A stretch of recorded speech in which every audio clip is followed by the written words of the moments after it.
afternoon, everyone.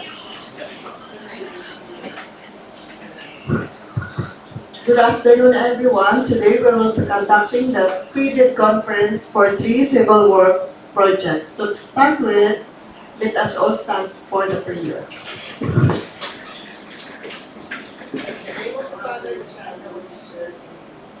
Mighty God of our, we praise and thank you for this day. You have given us another opportunity to achieve our expression of peace and progress. Please pardon us for shortcomings, and us our neighboring parties, and learn to offer our lives through your Son's example. Father, bless all who have been especially today as we have the pre-bid conference. Let us first discussions, let our minds and decisions. Give us the grace of being effective in all our process of public servants. Bless our plans, programs, and budgets as we get to work to peace and to the regular government. All these we ask in Jesus' name. Amen.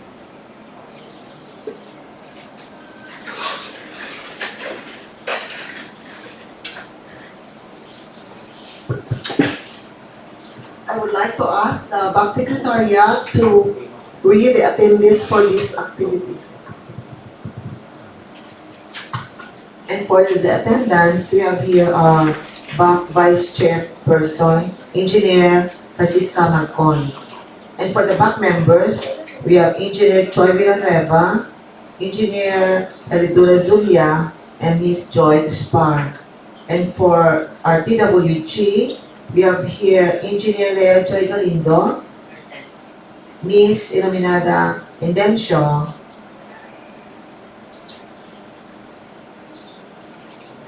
and we have here also our backside member, Ms. Cherry Jane Yeska. We don't have any representative from prospective bidders who attended this afternoon's pre-bid conference. And we also have here a representative from Planning Design Section, Romero Gonzaga.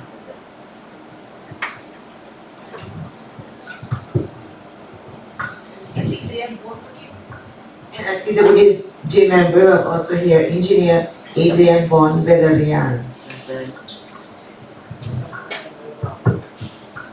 For contract ID 24GE0007, construction of concrete road, construction of proper 1 to Sitio Bowang Road, Barangay Balcon Maravilla, Hordan, Guimaras. With location at Balcon Maravilla, Hordan, Guimaras. Approved budget for the contract is 5,940,000 pesos. Source of funds, FY 2024 National Expenditure Program, Early Procurement Activity.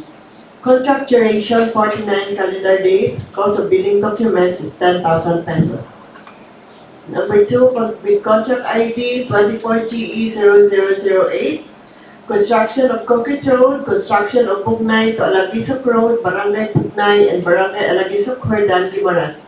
With location at Pugnay, Hordan, Guimaras. Approved budget for the contract is 5,940,000 pesos. Source of funds, FY 2024 National Expenditure Program, Early Procurement Activity. Contract duration is 55 calendar days. Cost of bidding documents is 10,000 pesos. Number 3, contract ID 24GE0009, construction of concrete road, construction of Sitio Sibunag Road, Barangay Alegria, Sibunag, Guimaras. With location at Alegria, Sibunag, Guimaras. Approved budget for the contract is 6,930,000 pesos. Source of funds, FY 2024 National Expenditure Program, Early Procurement Activity. Contract duration 56 calendar days. Cost of bidding documents 10,000 pesos. The scope of works for 24GE0007, Part B under General Requirements, Part C Earthworks, Part D Sub-Base and Base Course, Part E Surface Courses, Part F Bridge Construction, Part G Drainage and Slope Protection Structures, Part H Miscellaneous Structures. The scope of works for 24GE0008, Part B Other General Requirements, Part C Earthworks, Part D Sub-Base and Base Course, Part A Surface Courses, Part H Miscellaneous Structures. The scope of works for 24 GE 0009, Part B, other general requirements, Part C, earthworks, Part D, sub-base and base course, Part A, surface courses, Part G, drainage and slope protection structures, Part H, miscellaneous structures. The required pickup license for 24 GE 0007, 24 GE 0008, and 24 GE 0009 projects are as follows. Size range, small b, license category C and D, single largest project above 500,000 up to 10 million pesos. Allowable range of contract cost up to 15 million pesos. Major categories of works for 24 GE 0007, 24 GE 0008, and 24 GE 0009, RCP roads, construction, PCCP. Similar categories of works are RP roads, rehabilitation, PCCP. RCTP roads, construction, tunnel, PCCP. Qualifiers must have completed reconstruction and reblocking, including base course covering 50% of the item of work of the project, may include airport runways, taxiways, and aprons. Since these projects are under early procurement activities, it is understood that the funds for these projects are to be approved for FY 2024 for the information and guidance of all interested prospective bidders. For the general condition of the contract,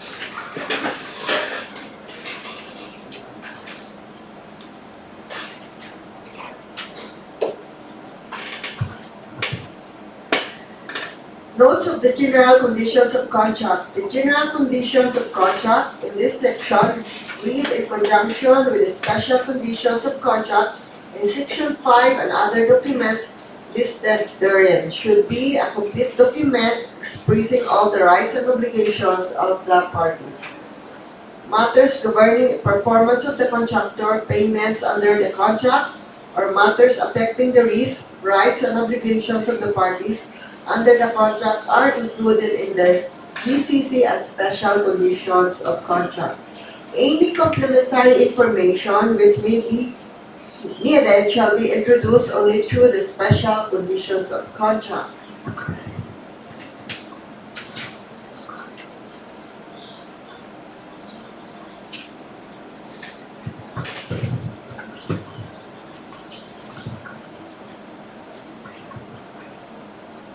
Special conditions for the scope of contract.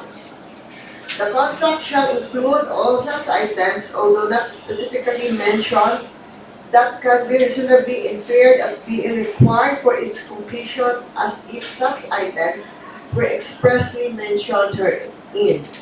All the provisions of RA number 9184 and its 2016 revised IRR, including the generic procurement manual and associated issuances, constitute the primary source for the terms and conditions of the contract and thus applicable in contract implementation. Wherein clauses shall serve as a secondary source for the terms and conditions of contract. This is without prejudice to section 74.1 and 74.2 of the 2016 revised IRR of RA number 9184, allowing the GPPB to amend the IRR, which shall be applied to all procurement activities. The advertisement, posting, or invitation of which were issued after the effectivity of the said amendment. Sectional completion of works. If sectional completion is specified in special conditions of contract, references in the conditions of contract to the works, the completion date, and the intended completion date shall apply to any section of the works, other than references to the completion date and intended completion date for the whole of the works.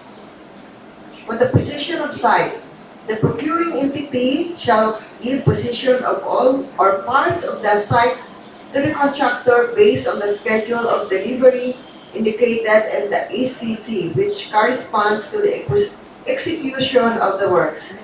If the contractor suffers delay or incurs cost from failure on the part of the procuring entity, To give position in accordance with the terms of this clause, the procuring entity's representative shall give the contractor a contract time extension and certify such sum as fair to cover the costs incurred, which sum shall be paid by the procuring entity. If position of a portion is not given by the above date, the procuring entity will be deemed to have delayed the start of the relevant activities. The resulting adjustments, the contract time to address such delay may be addressed through contract extension provided under Annex E of the 2016 revised IRR of RA number 9184.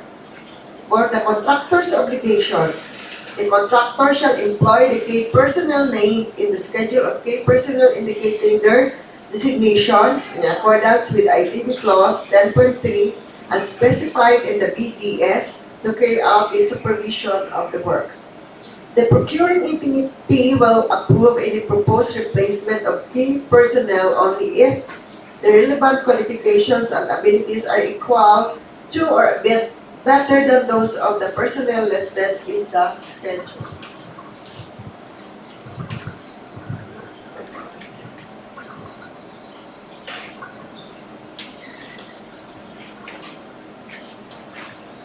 Performance security.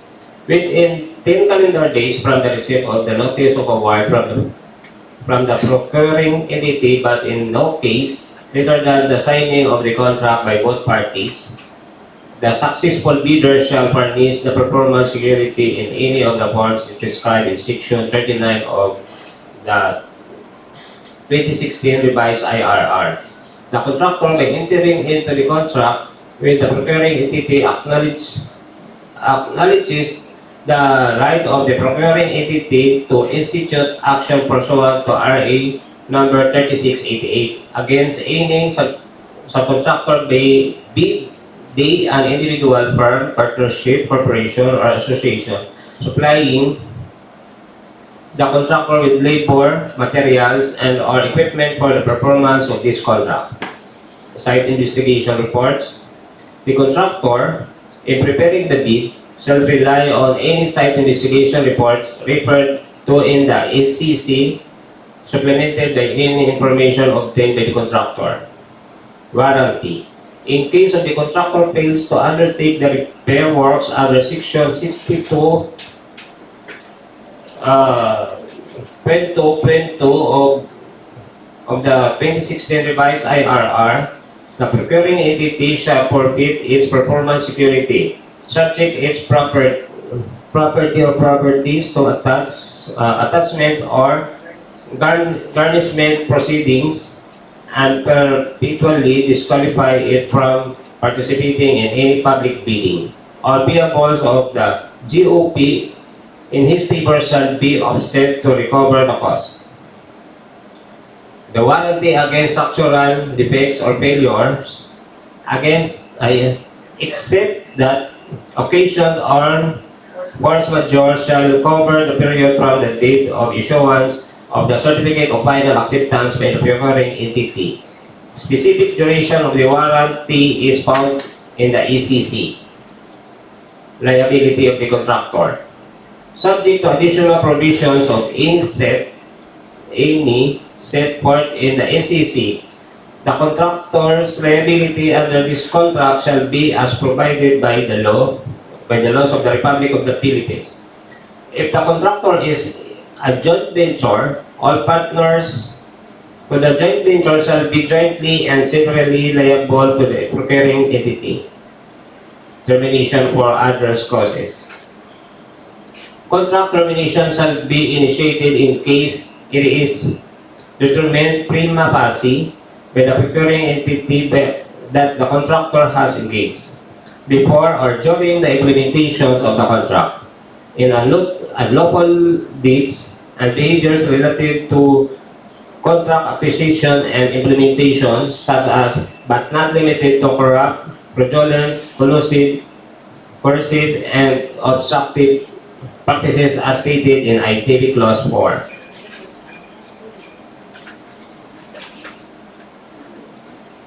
Day works.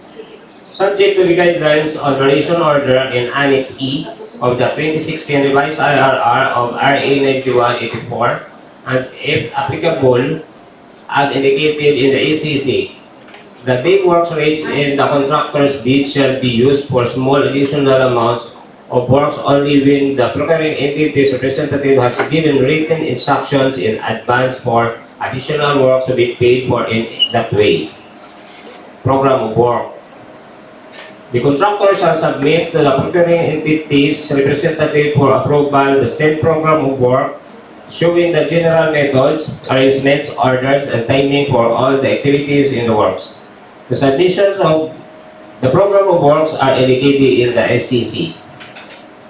The contractor shall submit to the procuring entity's representative for approval an updated program of work at intervals no longer than the period stated in the ECC. If the contractor does not submit an updated program of work within this period, the procuring entity's representative may withhold the amount stated in the ECC from the next payment certificate and continue to withhold this amount until the next payment after the date on which the overdue program of works has been submitted. Instructions, inspections, and audits. The contractor shall permit the GOP or the procuring entity to inspect the contractor's account and records relating to the performance of the contractor and to have them audited by auditors of the GOP or the procuring entity as may be required. Advance payment. The procuring entity shall, upon a written request of the contractor which shall be submitted as a contract document, make an advance payment of the contractor in an amount not exceeding 15% to the total contract price, to be made in lump sum or at the most 2 installments according to a schedule specified in the ECC, subject to the requirements in Annex E of the 2016 revised IRR of RA 9184. Progress payments. The contractor may submit a request of payment for work accomplished. Such request for payment shall be verified and certified by the procuring entity's representative or project engineer. Except as otherwise stipulated in the ECC, materials and equipment delivered on the site but not completely put in place shall not be included for payment. Operating and maintenance manuals. If required, the contractor will provide as-built drawings and or operating and maintenance manual as specified in the ACC. If the contractor does not provide the drawings and or manuals by the dates stated above, or they do not receive the procuring entity's representative approval, the procuring entity's representative may withhold the amount stated in the ACC from the payments due to the contractor.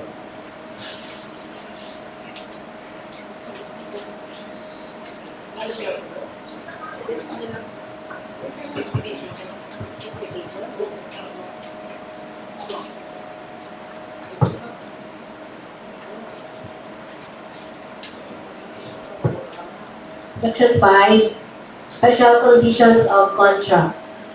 Notes on the Special Conditions of Contract. Similar to the BDS, the clauses in this section are intended to assist the procuring entity in providing contract-specific information in relation to corresponding clauses in the GCC found in Section 4. The special conditions of contract complement the GCC specifying contractual requirements linked to the special circumstances of the procuring entity, the procuring entity's country, the sector, and the works procured. In preparing this section, the following aspects should be checked. A. Information that complements provisions of the GCC must be incorporated. B. Amendments and or supplements to provisions of the GCC as necessitated by the circumstances of the specific purchase must also be incorporated. However, no special condition which defeats or negates the general intent and purpose of the provisions of the GCC should be incorporated herein. Special conditions of contract GCC Clause 2. The intended completion date is 80 calendar days from the effective date of the contract. Clause 7.2, 5 years. Clause 10, day works are applicable at the rate shown in the contractor's original bid. Clause 13, the amount of the advance payment shall not exceed 15% of the total contract price and schedule of payment.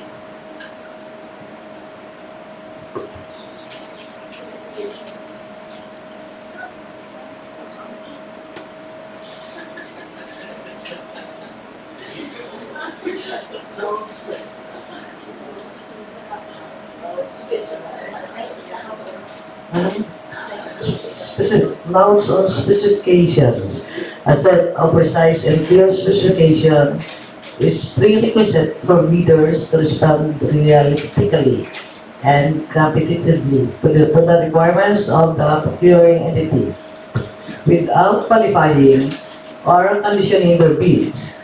In the context of international competitive bidding, the specification must be drafted to permit the widest possible competition and at the same time, present and clear statement of the required standard of workmanship, materials, and performance of the goods and services to be procured. Only if this is done will be objectives of economy, efficiency, and fairness in procurement be realized. Responsiveness of bids be ensured and the subsequent task of bid evaluation facilitated. The specification should require that all goods and materials to be incorporated and the works be new, unused of the most present or current models, and incorporate all recent improvements in design and materials unless provided otherwise in the contract. Sample of the specification from previous similar project as used in this respect. The use of metric units is mandatory. Most specifications are normally written especially by the procuring entity or its representative to suit the works at hand. There is no standard set of specification for universal application in all sectors in all regions. But there are established principles and practices which are reflected in these PBDs. These are considerable advantages in standard design, general specification for repetitive works in recognized public sectors, such as highways, ports, railways, urban housing, irrigation, and water supply. In the same country or region where similar conditions prevail. The general specification should cover all classes of workmanship, materials, and equipment commonly involved in construction, although not necessarily to be used in particular works contract. Deletion or addenda should then adapt the general specification for the particular works. Care must be taken in drafting specification to ensure that they are not restrictive. In the specification of standard for goods, materials, and workmanship, recognized international standards should be used as much as possible. Whether other particular standards are used, whether national standard or other standard. The specification should state the goods, materials, and workmanship that meet other authoritative standards, in which ensure substantially equal or higher quality than the standard mentioned, will also be acceptable. The following clause may be inserted in the SCC.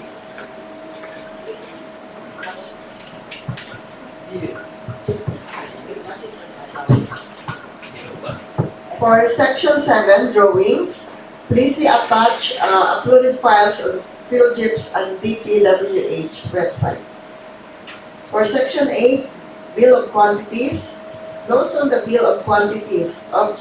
The objectives of the Bill of Quantities are A. To provide sufficient information on the quantities of works to be performed to enable bids to be prepared efficiently and accurately, and B. When a contract has been entered into, to provide a price bill of quantities for use in the periodic valuation of works executed.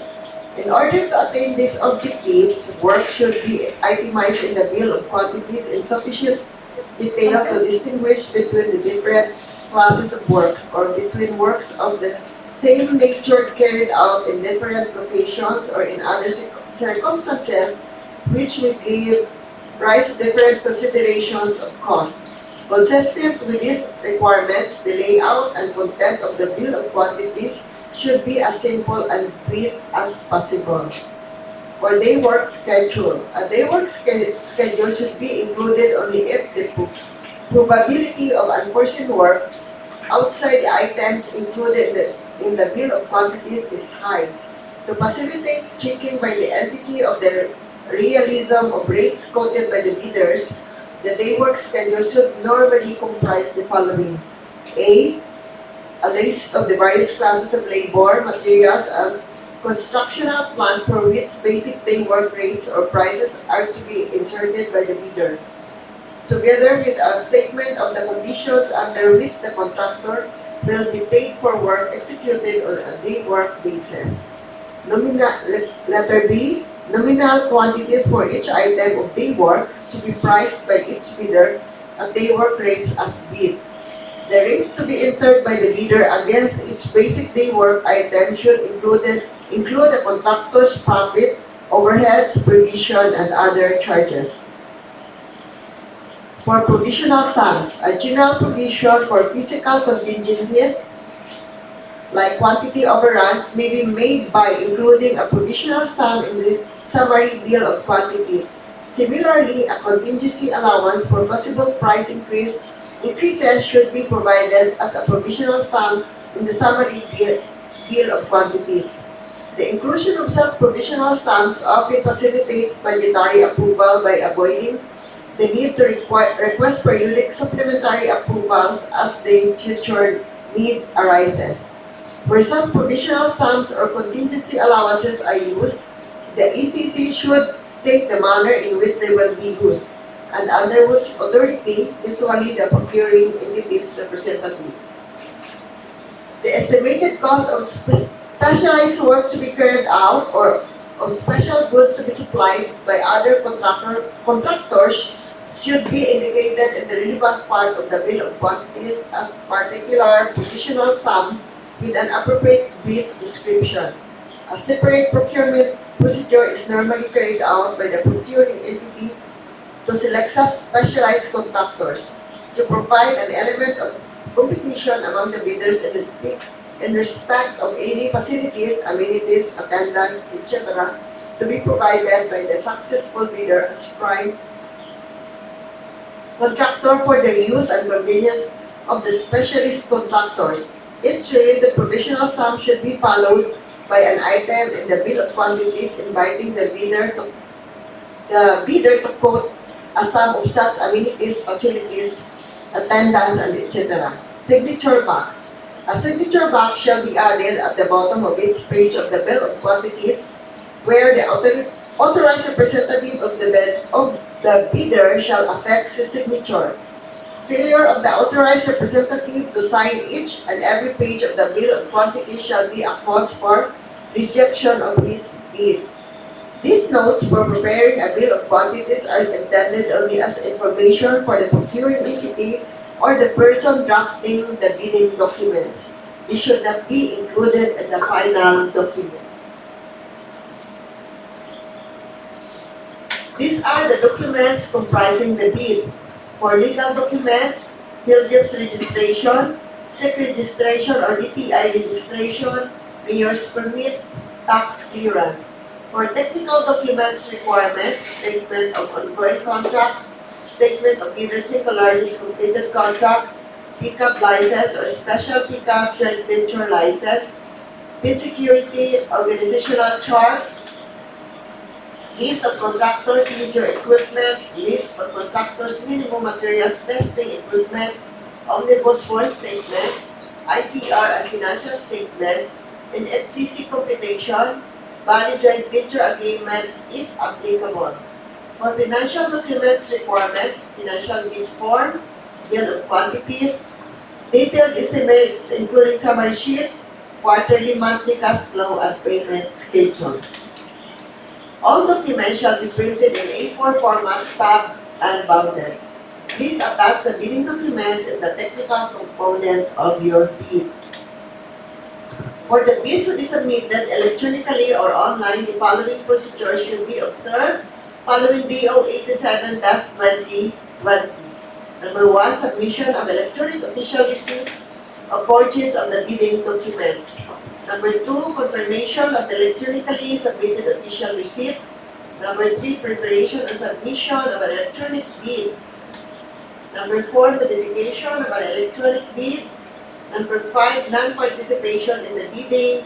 Number 6, withdrawal of electronic bid. Number 7, opening of the electronic bid. Number 8, filing convention in case of a joint venture bidder.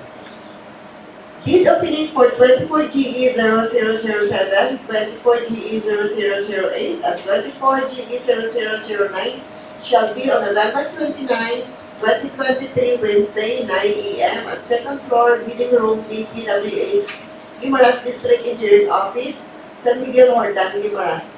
Bids will be opened in the presence of the bidders' representatives who choose to attend. Late bids shall not be accepted. Bid submission may be done manually or electronically or online. However, bidders should select one mode of submission, either manual or electronic. Similar to manual submission, the guidelines for the preparation and submission of an electronic bid are contained in the BDS. Bids must be duly received by the Back Secretariat for manual submission or at electronic bids_guimaras@dpwh.gov.ph for electronic submission on or before November 29, 2023, Wednesday at 9 a.m. All bids must be accompanied by a bid security in any of the acceptable forms and in the amount stated in ITB Clause 18. So any clarifications for the 3 civil works projects? Since there are no clarifications for the 3 civil works projects, this activity is